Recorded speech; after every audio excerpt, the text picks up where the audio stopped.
जय सिया राम, जय सिया राम।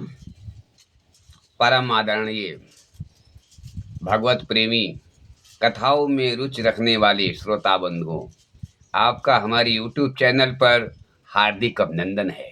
मैं पंडित अवध प्रताप तिवारी कथाकार कथा लाया हूँ। शत्रुओं पर उपकार करो। आपको बताना है कि कौन से पुराण की कथा है, ये कौन सी पुराण की कथा है। अगर आपको मालूम है तो कमेंट में जरूर लिख दें और चैनल को सब्सक्राइब कर लें ताकि हमारा हर प्रोग्राम आप तक पहुंचता रहे। जय सिया राम। ये कथा प्रारंभ करते हैं। एक माया नगरी नाम का शहर था।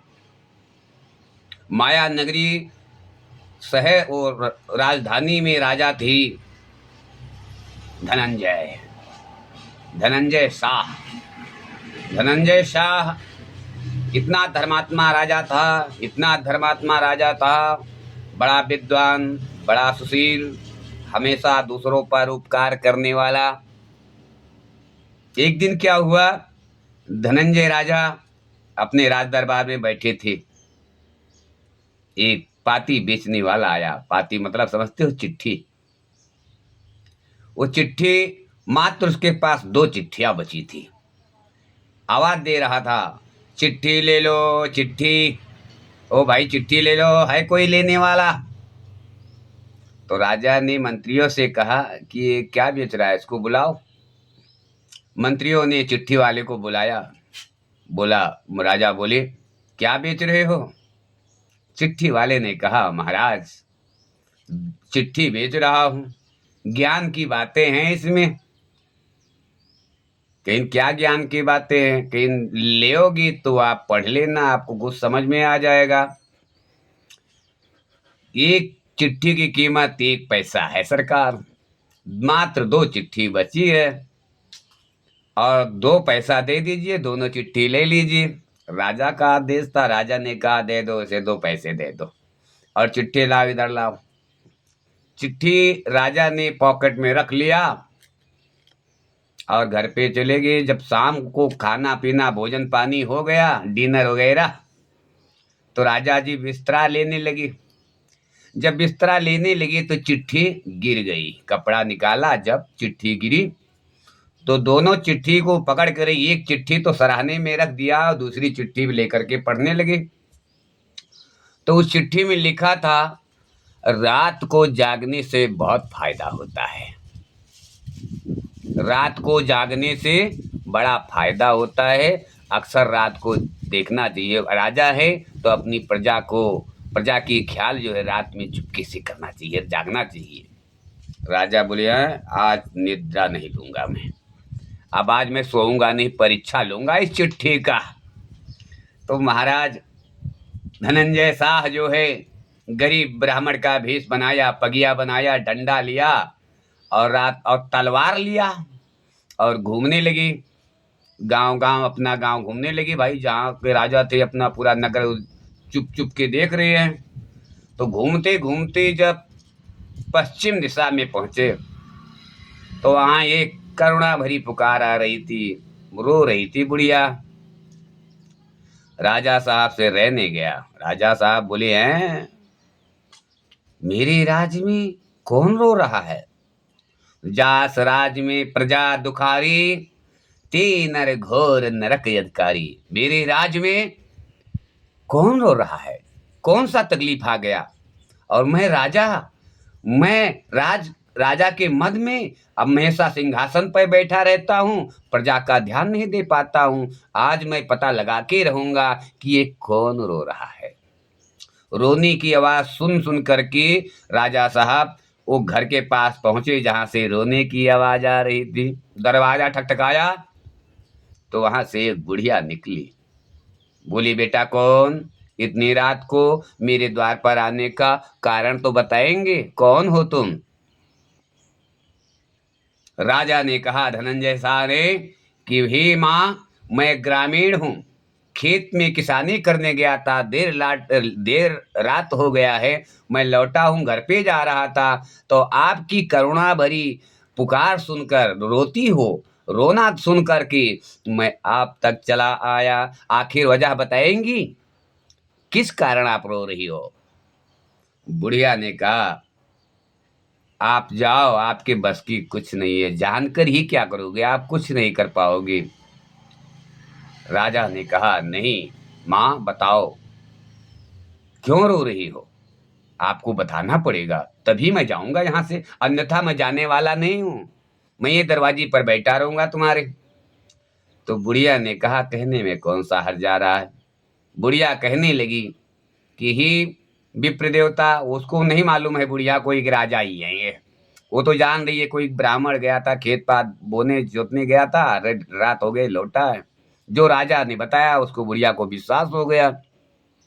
बुढ़िया कहने लगी कि हमारे राज्य में जो इस माया नगरी के राजा हैं धनंजय शाह, उनकी कल मृत्यु हो जाएगी। ऐसा राजा होना असंभव है। इतना धर्मात्मा, गरीबों पर दया करने वाले, हमेशा परोपकार पर तत्पर रहने वाले राजा होना असंभव है। ऐसा राजा तो अब मुश्किल है दोबारा मिले या ना मिले।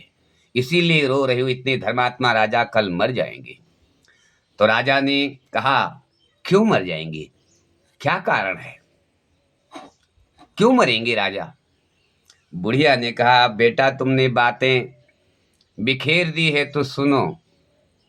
राजा जो है पिछले जन्म में साधु नाम का सेठ थी, और उनकी पत्नी थी सेठानी रुंदमती। रुंदमती और राजा जो है थे वो सेठ जी दोनों रहते थे। किसी एक दिन क्या हुआ, सेठ व्यापार करने दूसरे राज्य में चले गए। दूसरे राज्य में चले गए तो उनके यहाँ एक रामू नाम का एक नौकर रहता था। रामू, वो रामू जो है और सेठानी दोनों रहते थे साथ में। तो एक दिन क्या हुआ, सेठानी को काम वासना जाग उठा। वो बोली, हे रामू मेरे बिस्तरे पर सो जा। तो रामू ने कहा कि हे माँ, सेठ जी को मैं बाप समझता हूँ और आपको अपनी माँ समझता हूँ, मेरा धर्म मत बिगाड़ो। मैं आपके यहाँ नमक रोटी नमक खाया हूँ, आपका नमक खाया हूँ, मैं गलत नहीं कर पाऊंगा। सेठानी बोली, मूर्ख, नौकर का नौकर ही रहेगा, मेरी बात मान, नहीं तेरी चमड़ी उस सेठ के भूसा भरवा दूंगी। ना रामू ने कहा, तू कुछ भी कर लो, पर मैं सेठ की पीठ पर छुरा नहीं मारूंगा। मैं उनका नमक खाया हूं, मैं नमक हरामी नहीं कर सकता। किसी कीमत पर सेठानी के साथ रामू नहीं सोया और चला गया, अपने घर चला गया। जब वो अपने घर चला गया छोड़ करके नौकरी, तो सेठ जी लौट कर आए तो सब कुछ सही था। उन्होंने पूछा कि रामू कहाँ गया? सेठ ने पूछा, रामू कहाँ गया? रुंदमती ने कहा, रामू रामू मेरे साथ दुर्व्यवहार कर रहा था। ये तो अच्छा हुआ आज आ गए आप। आज ही रात की तो बात है, रामू भाग गया, मैं शोर मचायूं तो भाग गया, डर के मारे जबरदस्ती मेरे से अटैच कर रहा था, मेरी इज्जत लूट रहा था, लूटने एकदम साड़ी मेरा देखो ये फाड़ दिया, ब्लाउज फाड़ दिया, साड़ी फाड़ दिया, सब दिखाने लगी सेठ को। सेठ क्रोध हुए, आओ ना ताओ, सेठ जी क्रोधित होकर के रामू को पकड़ के लाए और इतना मारे, मारते मारते मार डाले। और वो रामू मरने के बाद इस जन्म में जो है काला नाग बना हुआ है। काला नाग के रूप में इस धरती पर उसको योनि मिली है काला नाग की। और जो सेठ था, वो सेठ आज धनंजय शाह के रूप में मायापुर नगरी में राजा राज कर रहे हैं। और जो सेठानी थी वही उनकी रानी आज भी है। तो राजा ने पूछा, अच्छा तो रामू नाग का रूप रख करके मुझे काटने आ रहा है, कब काटेगा? बुढ़िया ने कहा, कल शाम को दिन बैठते बैठते 6 बजे काट लेगा और राजा मर जाएंगे। कहीं राजा ने पूछा वो सांप रहता कहाँ है? बुढ़िया से पूछा राजा ने वो सांप रहता कहाँ है? बुढ़िया ने कहा राजा की घर के पीछे एक मोटा सा बीमोट है, बिल है, उसी बिल में रहता है और वहीं से निकल करके कल राजा को काटने वाला है। राजा ने कहा धन्य हो माँ, आपने मुझे ज्ञात दिलाया। जय सिया राम। राजा जी वहां से चले गए, बोले मैं घर पे जा रहा हूँ, खेत में बहुत टाइम से काम कर रहा था, थक गया हूँ, अब तो चल के थोड़ा विश्राम कर लेता हूँ। बुढ़िया ने कहा जा बेटा जा, लेकिन किसी से कुछ कहना नहीं, राजा तक ये बात जाना नहीं चाहिए, नहीं राजा तो पहले ही हार्ट अटैक हो जाएगी उनको।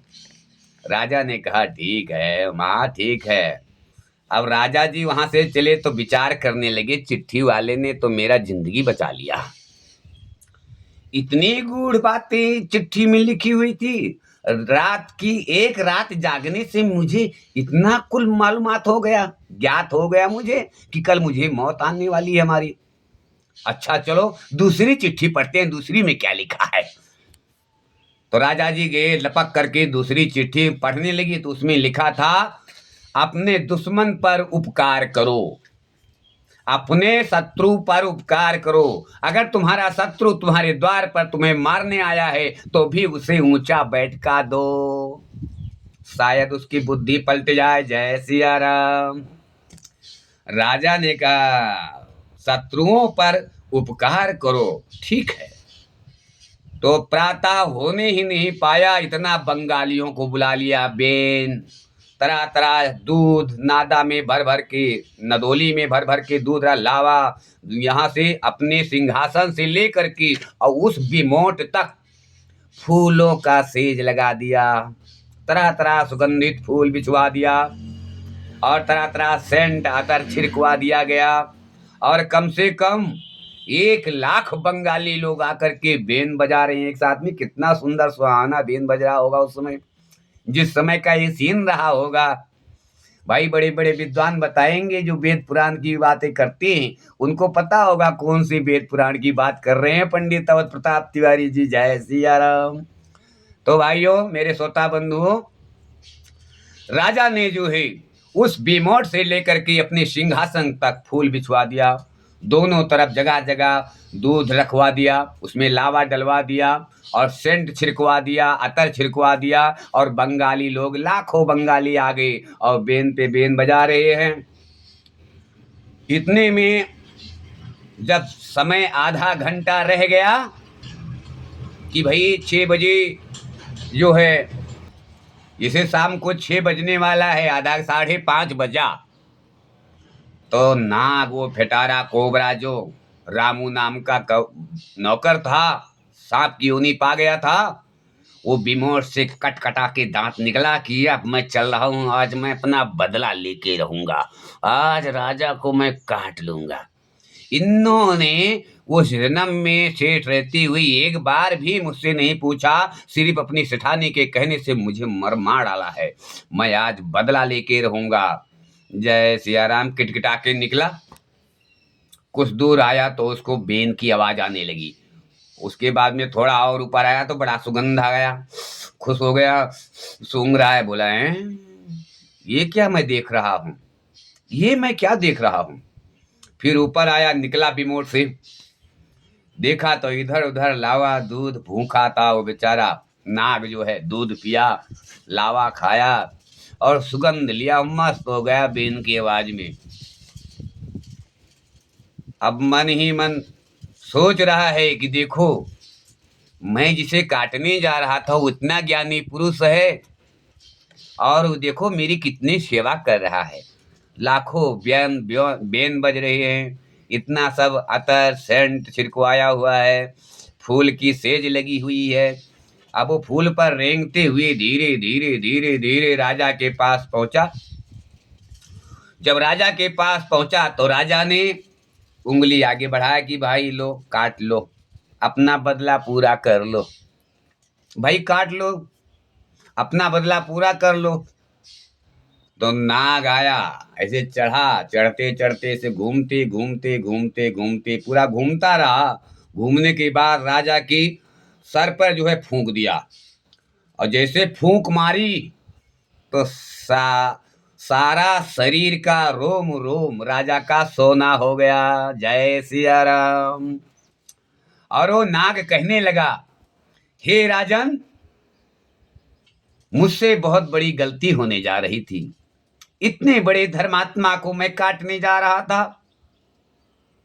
वो तो सेठ का कोई दोस्त था नहीं, वो कुलच्छनी नारी की वजह से मेरे प्राण गए थे। और वो राजन, कुलच्छनी नारी आज भी तुम्हारी महारानी के रूप में बगल में बैठी है।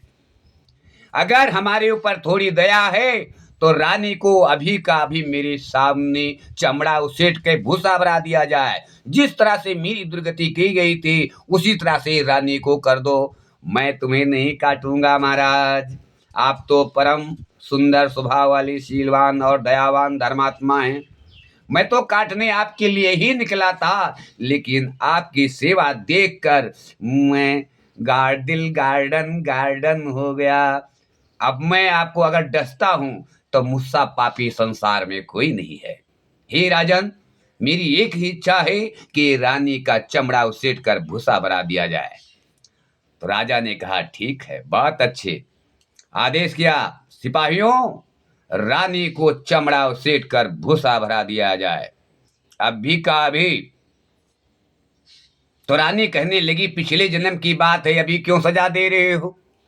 नाग ने कहा, प्राण तो वही है, प्राण तो वही है, तन कपड़ा बदल लिया तो क्या हुआ, तन तो वही है। जय सिया राम।